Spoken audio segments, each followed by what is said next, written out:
Expect to hear details from the governor this week about big events like wedding receptions, proms, and graduations. Focusing on the last two things you said there, Danita, a lot of students then on the edge of their seats waiting for what the answer will be. Let's bring in Meg Shaw with a look at what the schools, though, are saying, Meg, about this year's proms and graduation season.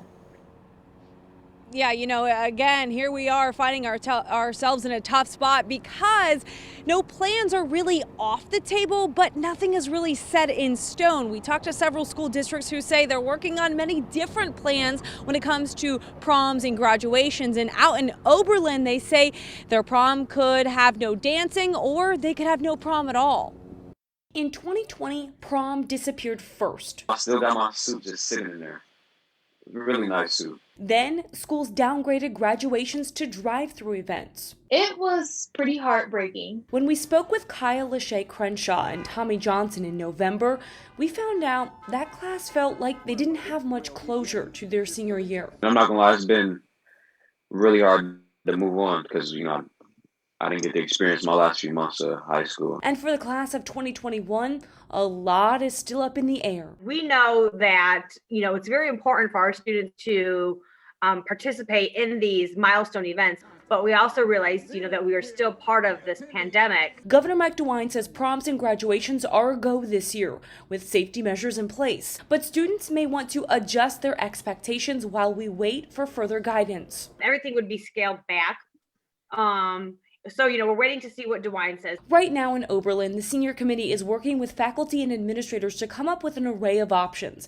A representative for the district says no matter what the governor says, they'll have to consider case numbers in Lorain County and the county health department's guidance.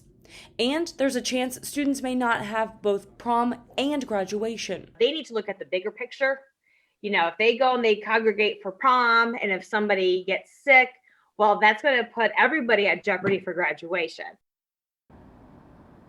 And that district says no matter what happens, both of those events will be held outdoors. Danita? Well, Meg, we did see some schools make outdoor graduations work last year in some untraditional settings. I think one was even at a drive-in movie theater.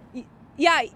We really do have to tip our hats to schools because last school year they got creative when it comes to graduations. And like you mentioned, they were turning to those drive-in theaters. The 2020 class for Twinsburg High School, they held their graduation at that Midway drive-in theater. They showed pictures, videos of speeches from staff and pictures of students in their cap and gowns. And then Nordonia High School, they did something very similar. They filmed students walking on the stage of their high school at very small ceremonies, and then they played that back at the big screen there at Midway at a later time. So again, they've really gotten through the last school year and this school year being really creative. So we'll have to see what they come up with for this year. I'm sure it'll be something even better because that was super creative in my book. I loved it. All right, thank you so much, Meg. There is now some extra